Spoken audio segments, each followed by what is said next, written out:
Obrigado a todos aí pela presença. Bom, eu vou depois apresentar aqui algumas coisas em relação à parte mais de apresentação do grupo, enfim, agradecimentos. Mas, como o Teórico falou, assim, não é numa aula que todo mundo vai sair fazendo CISO aqui. Nem mesmo que ele sendo incluso, mesanizado, fica mais fácil. O objetivo é que vocês não só aprendam tecnicamente alguma coisa, tenham uma ideia do que é, mas também é o planejamento disso. E até mesmo identificar o que você, não a partir daqui somente da aula, mas através de subsídios que eu vou passar na aula, vocês identificarem o que vocês acham que é passível de fazer ou não. Né? O Érico comentou, mas às vezes um erupcionado em uma oclusão de uma pessoa de 50 anos vai ser muito pior do que um semi-incluso de uma pessoa de 16. Tá? Então são esses detalhes para mim que são mais importantes, fora a parte sistêmica do paciente, entre outras coisas, que não é só olhar a radiografia e falar assim, isso está fácil, isso está difícil, porque você viu só na panorâmica. Por essas e outras a gente acaba, desculpa a palavra, se ferra mesmo, né? No consultório, onde for, porque julga mal. Dá uma olhada naquele siso ali, isso aí está fácil. Parece que está fácil pela radiografia. A gente vai lá e mete o burro, como é que é? Burro na água, um negócio desse. E aí o objetivo também é mais até esse do que ensinar. Claro, mostrar tecnicamente algumas coisas. Não é uma aula que eu costumo até dar. Eu tive até um certo trabalho para montar essa aula, porque eu não dou aula de cirurgia oral, basicamente. Né? Assim, mas substituir tumores, ortognática, enfim. Então, mas é meu dia a dia, óbvio. Em consultório eu não faço ortognática nem tumor. Consultório é isso aqui. E aí eu acho que lá, vocês estão todos da clínica da família, todo mundo, vocês devem receber bastante, né? E aí o Érico falou que vamos fazer algumas coisas. Acho bem interessante isso aí. Essa é a minha equipe. Como aqui está muito perto, talvez apontar às vezes vai ser mais fácil do que eu ficar tentando achar a bolinha aqui. Se vocês acharem que estiver ruim, vai avisando. Tá? Como está perto, às vezes está aí na bolinha. Essa aqui é a doutora Viviane, que é da rotina do hospital. Esse pessoal que são os residentes, a Kelly está ali atrás, foi minha residente, né? Esses dois são dois portugueses que vieram fazer um fellow no nosso serviço, que vieram lá de Portugal para aprender aqui um pouco com a gente. E aqui é o doutor Gustavo Gafre, que já foi chefe do serviço, já foi diretor do hospital, assim como o Chay já foi diretor também da rede. Ele disse que os dentistas estão agora tomando cargos mais importantes do que ficar só na linha de batalha. E o Gustavo é um exemplo disso também, assim como o Chay. Sem eles, sem o Gustavo, sem a Viviane, e sem o Emílio, que é esse aqui também no ambulatório, então aqui o Gustavo e o Emílio. Aí saiu o Edil Lambuja aqui, o ex-presidente do CRO, nosso amigo Altair, né, que estava esse dia lá. Mas nosso serviço basicamente de rotina funciona graças a eles aqui e os nossos residentes. A emergência é diferente, né? A emergência são plantonistas, são pessoas que estão lá só para atender aquela emergência e encaminhar os casos cirúrgicos. Tá? Essa é a entrada do hospital, para quem nunca viu. O Lourenço Jorge é um hospital linear, ele é totalmente diferente da maioria dos hospitais. Isso é proposital, para você não ficar esperando elevador com mato, com pacientes graves, indo para mudando de setores, né? Então ele é um hospital que só tem um andar. Tá? Então ele é comprido, largo, enfim, as pessoas se perdem, mas é muito mais fácil do que você ficar subindo e descendo 8 andares, como por exemplo Salgado Filho, são hospitais mais antigos, né? Eu quero agradecer a coordenação local, primeiro pelo convite, né? Foi feito através da Márcia Frias, e parabenizar também a equipe deles lá, o Érico, a Márcia e todo mundo, por esse projeto. Né? Quando ela me passou o projeto, eu achei muito legal, da gente dar educação continuada, um para o outro. Né? Eu não sei nada de, sei lá, de prótese, de pele. Se um dia tiver uma aula, eu vou aprender tudo. Né? E até completando, normalmente a gente trabalha com as fragilidades que a gente encontra na rede. E a proposta da escola é justamente o oposto, é fortalecer a rede, levar resolutividade. Exatamente assim, a gente vai passando o que sabe para quem, não é que vocês não saibam, mas talvez tenham menos vivência, né, com isso.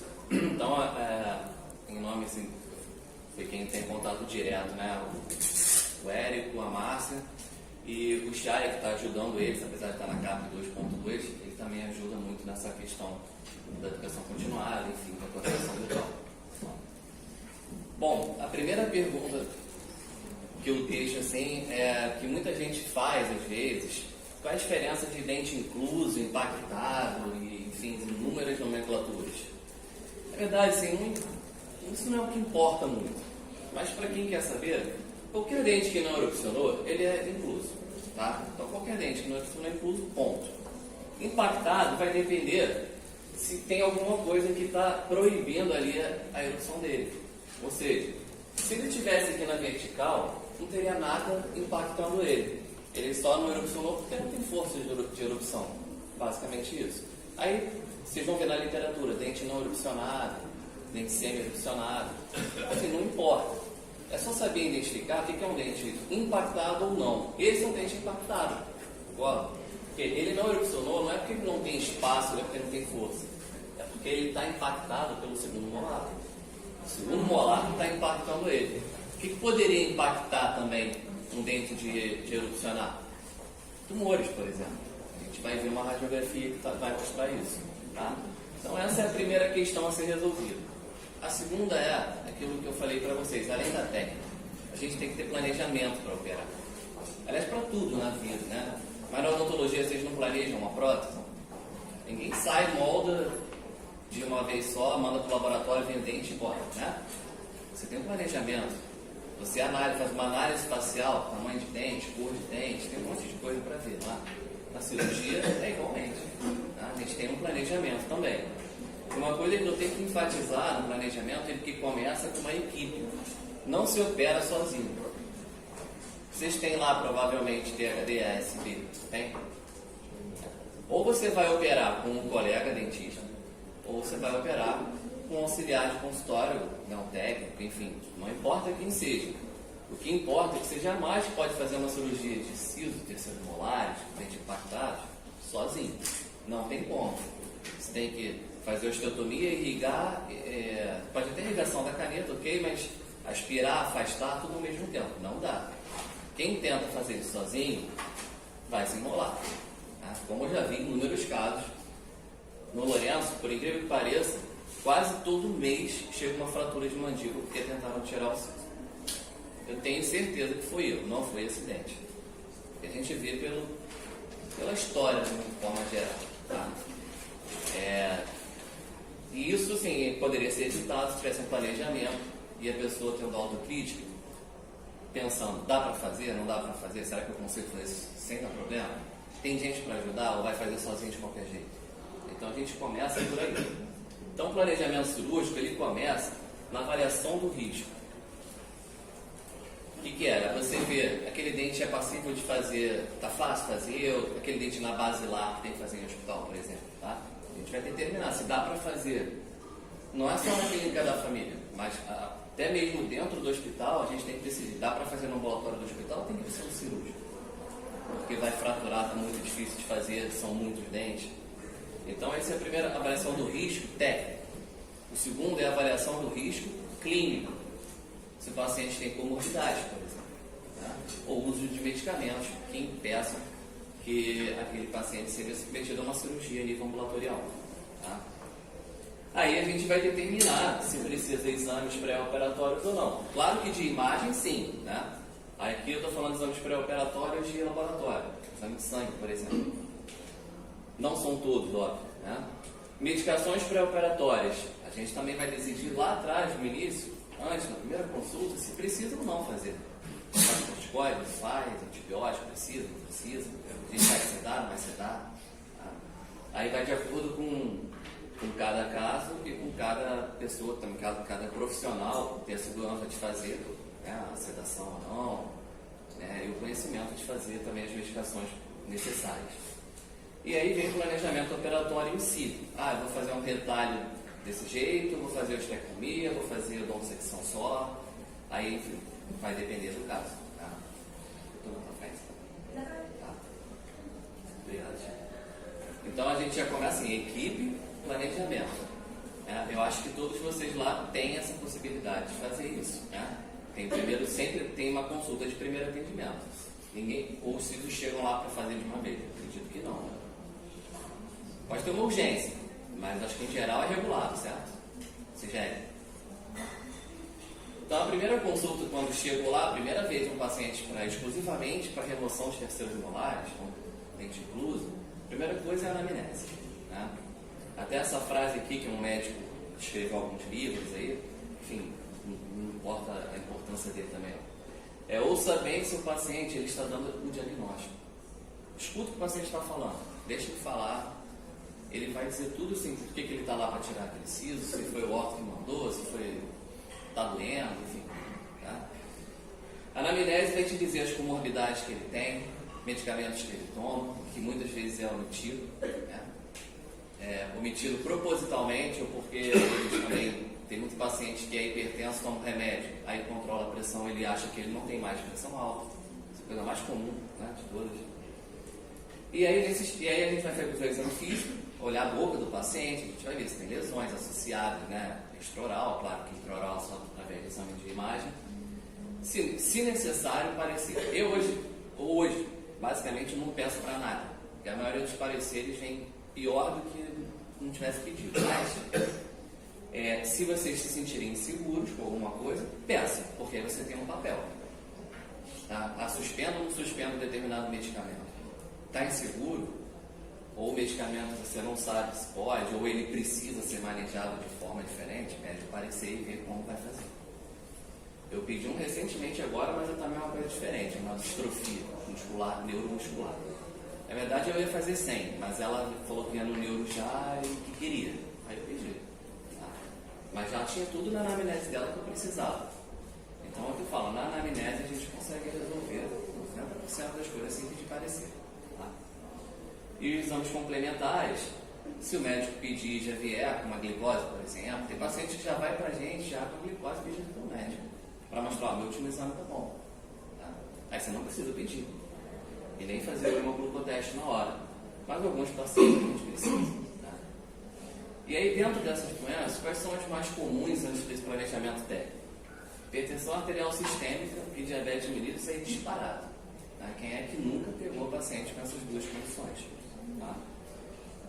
Dentre outras também, doenças renais crônicas também não são tão raras, mas elas não são tão comuns como diabetes e hipertensão ou doença cardiovascular, mas são muito importantes no manejo, então eu botei também. E alterações do metabolismo ósseo, eu não vou conversar hoje nada sobre isso, eu não sei se vocês vão ter aula sobre isso, mas o mais importante é a gente lembrar da osteonecrose. Lembrar dos pacientes que tomam medicamentos que alteram a remodelação óssea, tá? Que isso impede realmente de fazer um terceiro molar eletivo. Então, o que a gente tem de importante assim, na hipertensão arterial sistêmica?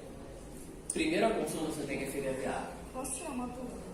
Claro. Desses pacientes que podem ter osteonecrose, quanto tempo depois de ter tomado medicamento que ele pode ter cirurgia? Não existe essa regra. Não tem. Todo paciente ele tem risco em potencial, tá? Como um fosfanato, por exemplo. O problema desses medicamentos é que eles ficam dentro do osso, literalmente, por anos. Então, se ele tomou 5 anos, ele vai ficar mais 10 lá. Então não pode fazer. O osso já está alterado. Não adianta suspender, não adianta fazer muita coisa. A gente tem coisas empíricas. Fazer um facilitador da perfusão sanguínea, um vasodilatador, o AS, tentar sangrar mais a região. Mas são coisas empíricas. Usar PRF para fechar. Enfim, tem vários protocolos, tá? Eu uso alguns, mas é empírico. Não quer dizer que foi aquilo que salvou meu paciente da osteonecrose. Mas pelo menos eu tentei alguma coisa. Se foi aquilo, eu não sei. O que a gente avalia se tem maior risco ou menor é tempo de uso. Pacientes que tomaram mais de 5 anos são risco aumentado. E os que fizeram medicação endovenosa, tá? Em vez do via oral. Esses são os pacientes de maior risco. Então a gente tem que ver isso. Se for eletivo, eu não faço de ninguém que toma. Eu não vou fazer uma osteonecrose para uma cirurgia que pode ser evitada. Agora, se tiver uma pericoronarite, você tem que fazer, não tem jeito. Aí a gente tem alguns protocolos para isso. Fazer antibiótico, antes e depois, com mais tempo, às vezes, até cicatrizar. Aí fazer um facilitador da perfusão sanguínea, que é o cilostazol, o medicamento, o AS junto. Aí tem alguns recursos que a gente pode tentar. Que quem tiver mais interesse pode até depois me perguntar pelo Instagram, eu posso mandar alguns protocolos para vocês. Tá? Na hipertensão, que é o mais comum, o que é importante ferir a PA na primeira consulta? Porque vai estar diferente do dia da cirurgia. Tá? Na primeira consulta, apesar de alguns terem síndrome de jaleco branco, aquela coisa toda, ele vai estar mais tranquilo do que no dia da cirurgia. Então você tem que ter um parâmetro. Qual foi a PA que ele chegou no dia só para conversar e qual é a PA no dia da cirurgia? Para você ter um parâmetro. Tá? Então isso é muito importante. Ver as medicações que o paciente toma. Algumas delas, alguns antihipertensivos, interagem com alguns anestésicos, tá? E também com vasoconstrictores. Eu não vou falar agora qual é, porque vai ter um quiz depois. Que vai no chocolate, que é a massa de você.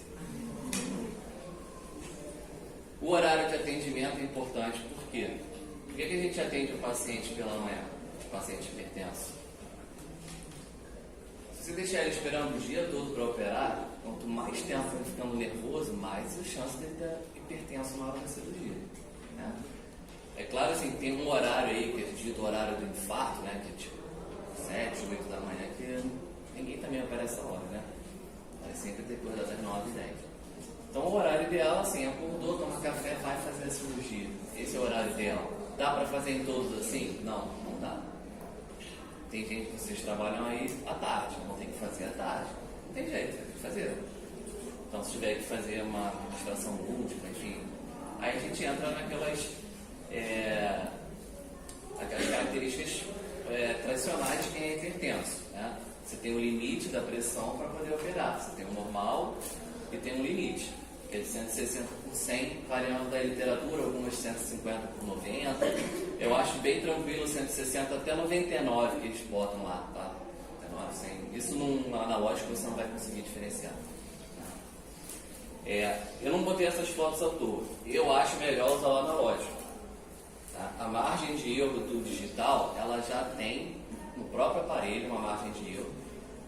E tem outro problema, eles têm que ser recalibrados a cada 6 meses. Eu duvido que mandem para a ciência técnica todos os aparelhos para recalibrar. Tá?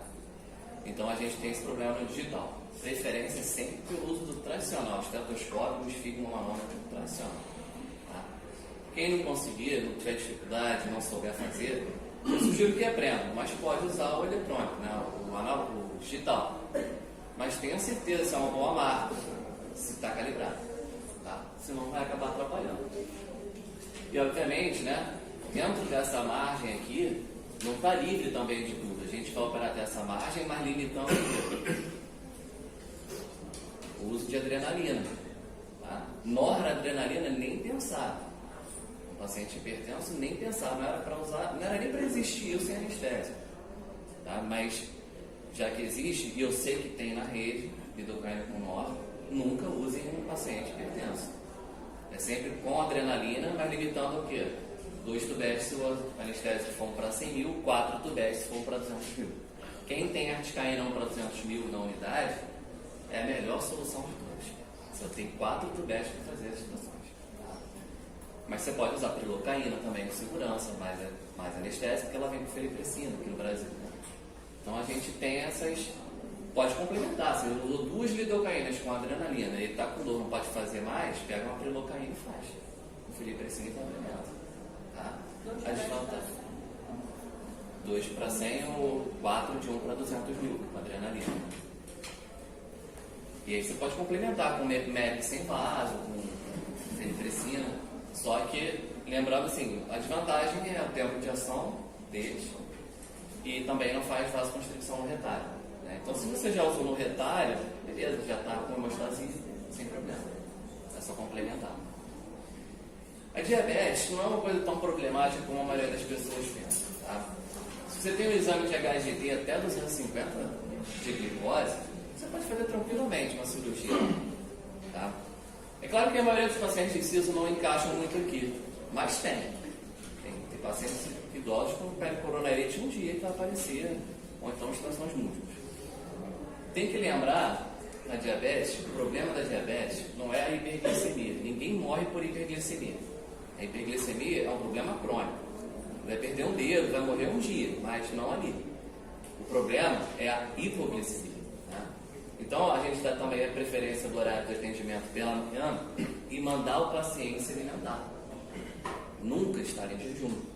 Porque se ela estiver baixa, aí ele pode realmente fazer uma síncope na sua cadeira ali e fazer uma convulsão. Tá? Dificilmente vai morrer por isso, mas pode. É uma emergência médica. Mas ela vai acontecer hipoglicemia. Pode fazer com a HDT até 250 mesmo com a aplicada descompensada? Se for urgência, sim. Se for eletiva, a gente manda compensar e faz depois. Mas se o paciente tiver com uma infecção, uma periodontite ali aguda, aí você faz, não tem problema. Tá? Qual a aplicada você acha segura? Não existe um número para glicada segura, a gente só faz pelo HGT. A glicada é para diagnóstico, tá? Mas para tratamentos odontológicos, por exemplo, a gente só se baseia pelo HGT, pela glicose no momento, tá? Não importa quanto ele está de glicada, qual foi o diagnóstico dele pregresso. Roberto, em relação à emergência, o paciente chega descompensado, precisando de uma emergência, A gente vai chegar lá. É seguro uma medicação, aguardar e fazer cirurgia? O paciente chegando descompensado sendo emergência, a opção é sedar.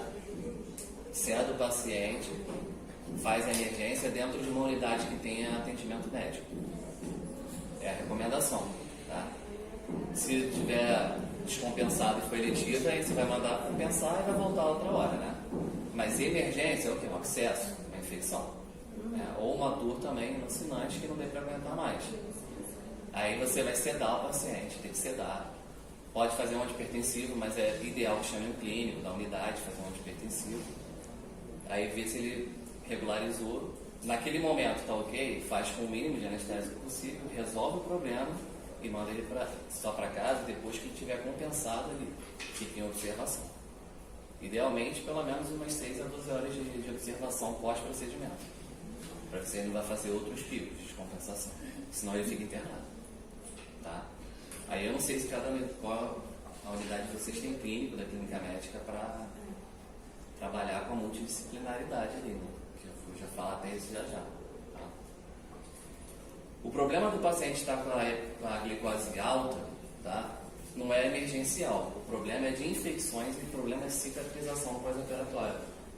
Por quê? O paciente que está com a glicose alta, se ele é crônico, se a glicose alta é crônica, ele tem o quê? Baixa perfusão sanguínea, tem vasoconstricção periférica. Então, não chega as células de defesa nem as células de cicatrização no local do trauma. Então, o paciente demora a cicatrizar um alvéolo, acaba fazendo uma infecção pós-operatória. Aí vem o manejo pós-operatório. Tá? Pode fazer? Pode. Só que tem que ter cuidado com o manejo pós-operatório. Se for eletiva, o ideal, obviamente, é que você compense o paciente. Mas se é um paciente que tem pericoronarite de repetição, tem risco de fazer uma celulite grave, é muito melhor passar por isso aqui do que ele parar no hospital com a gente internar no CTI. Tá? Porque aí começa a complicar muito mais do que isso aqui. Isso aqui é um manejo muito mais fácil. Tá? A nível ambulatorial. Então, para quem não conhece, não lembra, esse é o glicosímetro. Então, assim, eu acredito que toda unidade médica tem. Né? Eu não sei se o CEL tem médico, todos os CELs têm alguma unidade médica clínica associada, né? E as clínicas da família, acho que todas têm. Então, antes do paciente, isso não precisa na primeira consulta, o ideal da primeira consulta é que ele venha com o exame de sangue já do médico dele, pelo menos o último, para você saber se é um paciente compensado ou não. Mas no dia da cirurgia, sim, é importante que faça o hemoglucoteste. Porque é muito simples, essa caneta aqui você dá um disparo, fura o dedo, bota uma gotinha na fita e vai fazer a leitura. A preocupação aqui, se estiver muito alta, lá 300, né? Ou tiver baixa, esse é uma preocupação. Se tiver 60, 70, não começa o procedimento, porque ele vai desmaiar no meio da cirurgia. Se tiver baixa, abaixo de 70, manda ele tomar alguma coisa. Manda tomar uma Coca-Cola, um suco de laranja para jogar a glicemia lá para cima. Alguma coisa doce. Tá? Aqui no Brasil não é comum, mas nos Estados Unidos tem sachê nos consultórios de glicose. Né? E aí você dá um sachêzinho de glicose e está resolvido, está na dose certa. Doença renal, eu acho que é a pior de manejar, a gente não está aqui para estudar isso, mas eu tenho que falar sobre ela. Você tem que se preocupar com, se ele chegou falando que tem doença renal, se ele tem hipertensão secundária à doença renal, todo paciente com doença renal, um dia vai desenvolver hipertensão arterial. Pode estar ainda ou não no momento que chegar para vocês, mas você tem que questionar e ver se está ou não. E aí vai manejar da mesma forma de um paciente hipertenso, mais a doença renal. Tá? Se ele faz diálise, a gente tem duas preocupações. Quem é que sabe? Menos a Kelly. Perfeito, um é esse. O procedimento é feito no dia seguinte, sempre no intervalo entre as diálises, que normalmente são 3 vezes por semana. 2 a 3 vezes por semana. Sempre no intervalo. A segunda preocupação se refere ao uso de antibiótico. Por quê? Quem é que sabe essa? Eu devia ter posto essa no quiz. Só tem um medicamento que você pode prescrever de antibiótico que ele não vai ser lavado na diálise. A diálise, ela limpa o sangue, certo? Ela limpa todo o sangue que tem lá. E junto com isso, tira o antibiótico que você passou. O único antibiótico que não é lavado é a vancomicina. A vancomicina só existe injetável para uso hospitalar. Então, se algum paciente tiver que ficar tomando antibiótico e ele está fazendo diálise, tem que internar. Não tem jeito. Esse vocês vão ter que encaminhar para uma unidade de internação para ficar num leito o tempo que precisar o antibiótico. Não existe antibiótico oral para passar por esses casos. O dia do procedimento ela já respondeu, sempre antes ou depois da diálise, então faz, porque o ótimo vai ser sempre o depois do outro dia. Tá? E cuidado na administração de drogas. Né? Alguns medicamentos têm que fazer ajuste de drogas. Teoricamente, teria que fazer um exame chamado de clearance de creatinina. Mas a gente não pede isso com frequência. Vai na bula do medicamento e vê, precisa de ajuste de dose para renal crônico? Eu não sei de cabeça também não, tá? Nenhum de cabeça.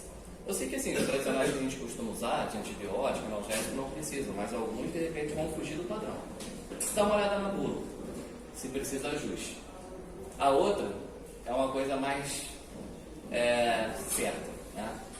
Nunca prescreva anti-inflamatório. Não pode prescrever anti-inflamatório para o paciente renal crônico, porque o anti-inflamatório detona o rim, não é só o estômago. Se ele já tem um rim ruim, você vai passar um anti-inflamatório, vai piorar, tá? Você pode fazer uma crise renal aguda, inclusive. Então é proibido passar um anti-inflamatório. Você vai controlar a dor com qualquer outra coisa que não seja anti-inflamatório. Analgésico, corticoide, enfim, o que você tiver preferência no conhecimento. Mesmo assim, né, a gente faz a anamnese, tudo direitinho, e aí isso me vem à cabeça a frase, quem viu House, qual era a frase que ele dizia? Todo paciente mente. E aí você pergunta assim na anamnese, você tem algum problema de saúde? Não, não tem nada. Quais remédios você toma? Aí ele pega uma bolsa assim, joga um saco em cima dele. Toma isso aqui. Eu tomo antihipertensivo, hipoglicemiante. Aí ele fala nome comercial, né? Eu tomo isso, tomo aquilo, aí tomo um anticoagulante, tomo ansiolítico, tomo antidepressivo, bifosfonato, e ele fala que não tem doença nenhuma. Ele acha que por tomar esses medicamentos, ele não tem mais a doença. Alguns mentem para você fazer o procedimento, cuidado. Outros, simplesmente é ignorância mesmo, tá? Então, terminou ali a anamnese, não tenho nada, insiste, não toma nenhuma vitamina, nenhum natural. Porque tem ginkgo biloba, por exemplo. Ginkgo biloba, vocês sabem que o AS não suspende cirurgia, se faz cirurgia em uso de AS. O ginkgo biloba você tem que suspender, senão vai ter hemorragia. E é uma planta, tá? É natural. Ginseng também. Se toma ginseng em altas doses, quem malha, faz exercício, não sei, também vai ter.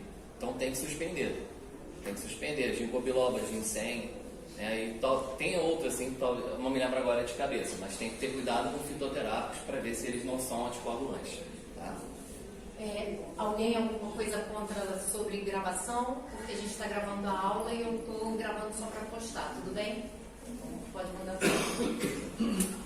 Então você vai perguntar se ele toma algum desses medicamentos que possam impedir a cirurgia, ou você vai descobrir uma comorbidade através do uso do medicamento.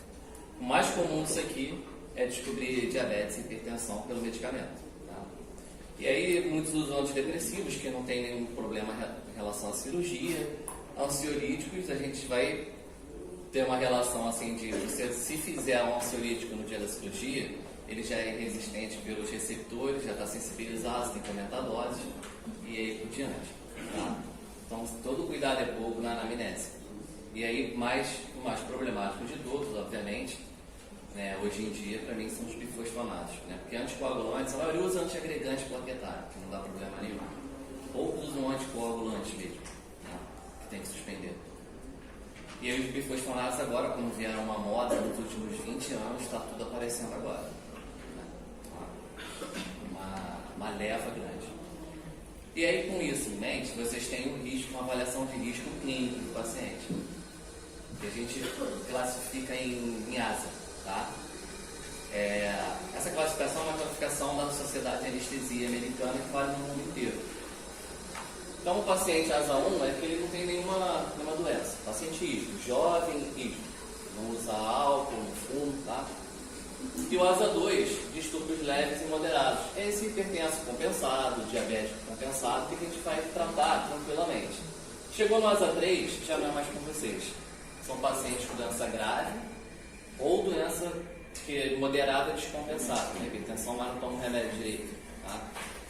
Isso é para nível hospitalar. O 4, que é grave incapacitante, o 5, risco de vida, e ainda tem 6 aqui que ficou fora, que é o paciente com morte cerebral, que é graduação de órgãos. Tá? Então, para vocês lá, é o paciente ASA 1 e ASA 2 no máximo, para fazer com segurança. Tá? E aí você já tem, ali nesse espectro todo, já um planejamento clínico todo pronto antes da cirurgia. Você sabe que vai operar um paciente que tem doença X ou Y, você sabe os medicamentos que ele toma. Quem quiser, depois eu converto em PDF e mando para vocês distribuem. A princípio vai ficar gravado e a gente vai colocar no YouTube junto com alguns slides que forem cedidos. E aí, com isso em mente, você vai ver se precisa ou não algum exame pré-operatório. De uma forma geral, se você ficar numa dúvida do paciente do uso de antiagregante plaquetário, de anticoagulante, o básico de sempre é hemograma e coagulograma. Você vai determinar aqui nada além do que anemia e uma coagulopatia ou o uso de anticoagulantes que alterem o coagulograma, né? Tem alguns que não alteram. Os antiagregantes plaquetários, como o AS, como o vidogrel, nada disso altera. Então, é só se for anticoagulante mesmo, que vai inibir algum fator da cascata de coagulação e vai fazer alteração lá no TAP, no PTT. Fora isso, não adianta pedir. Por isso que não adianta ficar pedindo para todo mundo, como pedem aí para fazer implantes, é mais implantes para insanos, né? Então não tem nenhuma razão para sair pedindo exame. A outra razão para pedir hemograma é se tiver infecção. Aí tudo bem. O paciente tem infecção, você vai pedir hemograma para ver se ele tem uma infecção já aguda, grave, né? Aí você vai pedir. Os exames direcionados vão ser de acordo com as doenças. Então, se o paciente tem doença renal crônica, você pode pedir uma função renal, que o básico é o quê? Ureia e creatinina. Para você ver se está num nível muito alto de doença crônica ou ainda uma doença incipiente, uma doença mais leve. Tá? A função hepática, que a gente tem, né, hoje, você pode pedir, não precisa pedir no exame lá na hora, TGO, TGT, tudo isso. É só pedir hepatograma. Do hepatograma vem todos esses daí. E mais, né, proteínas plasmáticas. Cada um desses exames vai dizer onde é o problema, se é no fígado, se é na vesícula biliar. E ali você também vai ver que grau que ele tem de doença hepática, para determinar se você pode ou não também passar determinado medicamento, porque a maioria é metabolizada onde? No fígado, né?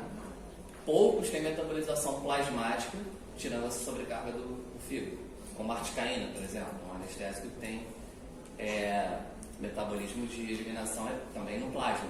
Então você divide ali com o fígado, não sobrecarregar o fígado. Então, um paciente com doença hepática controlado, qual é o melhor anestésico? Articaína. Tá? Não sei se tem lá na unidade de vocês, mas a gente tem isso de empenho e algumas unidades têm. Tá? E glicose paciente diabético que chega sem nenhum exame, fala que não vai no médico há muito tempo, vale a pena fazer o pedido de um exame de glicose. Tá? Exame de sangue mesmo, não capilar.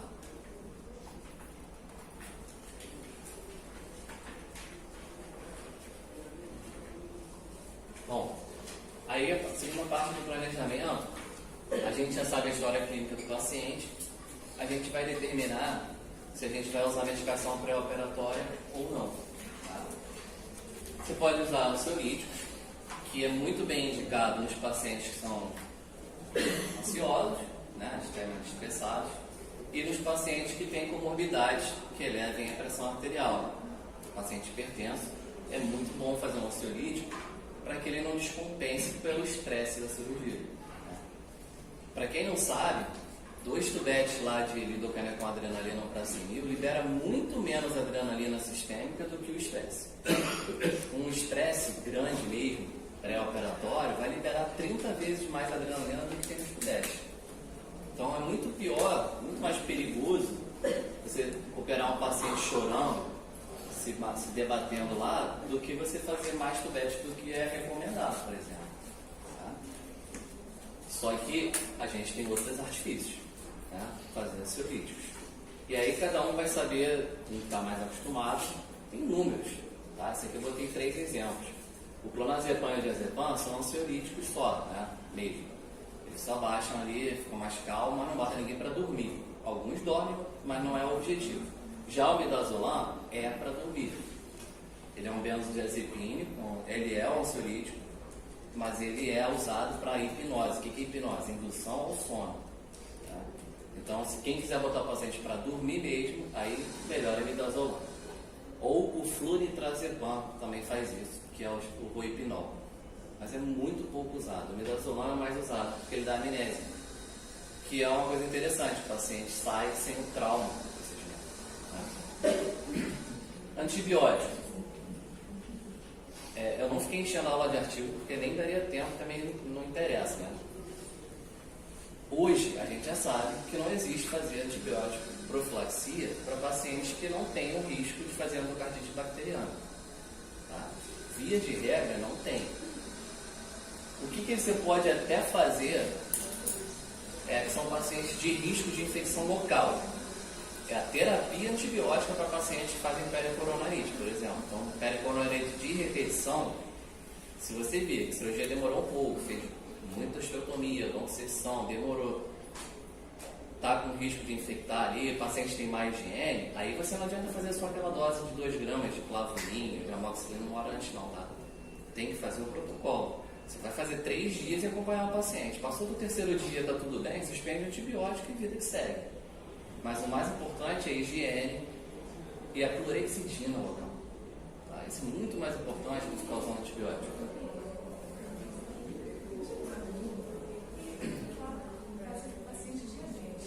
Oi? Se ele é compensado, não tem necessidade.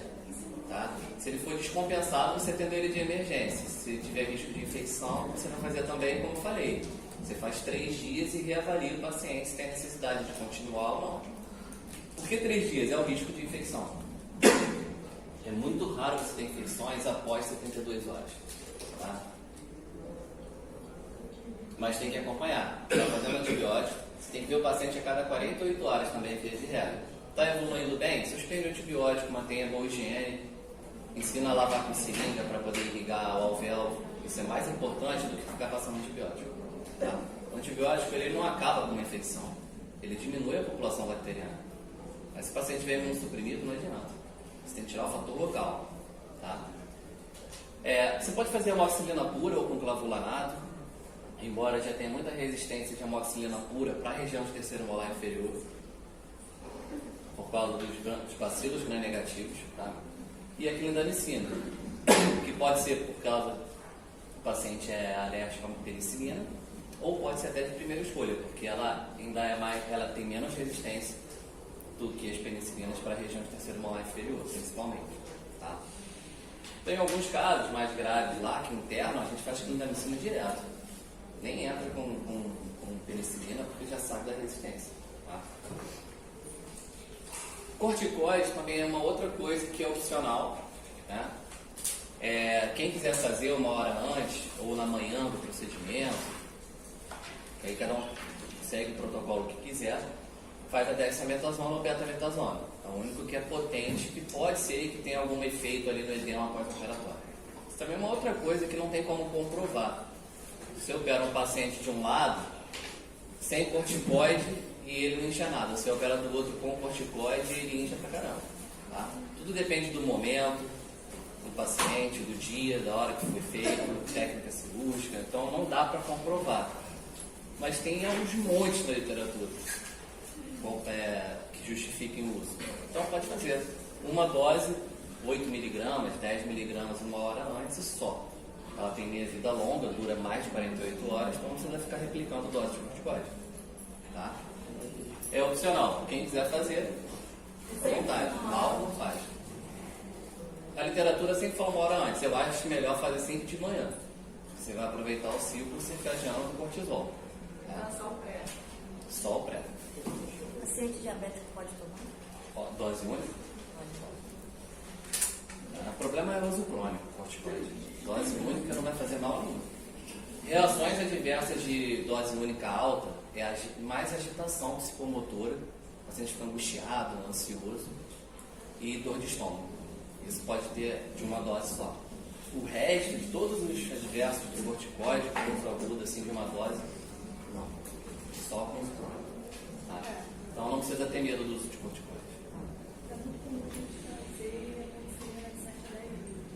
Então, é que a aula não é sobre isso, mas esses 7 a 10 dias não existe de antibiótico. Não existe. Você faz antibiótico o tempo que você precisa fazer.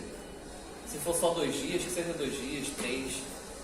A literatura recomenda fazer o mínimo, a maior dose possível pelo menor tempo possível. Você pode duplicar a dose, por exemplo, fazer 1 grama de amoxicilina de 8 em 8 horas, 6 em 6 horas, 3 dias só. É melhor do que ficar fazendo 500 de 8 em 8, 7 dias. Você vai gerar resistência bacteriana e ela não vai ter nível sério para algumas infecções. Esses 500 de 8 em 8 às vezes não servem para nada. Então é melhor dobrar a dose e fazer pouco tempo. Tá?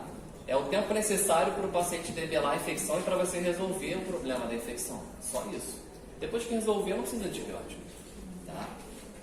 Mas isso aqui precisa de uma aula só para isso, para falar de antibiótico, esse problema da resistência de doses e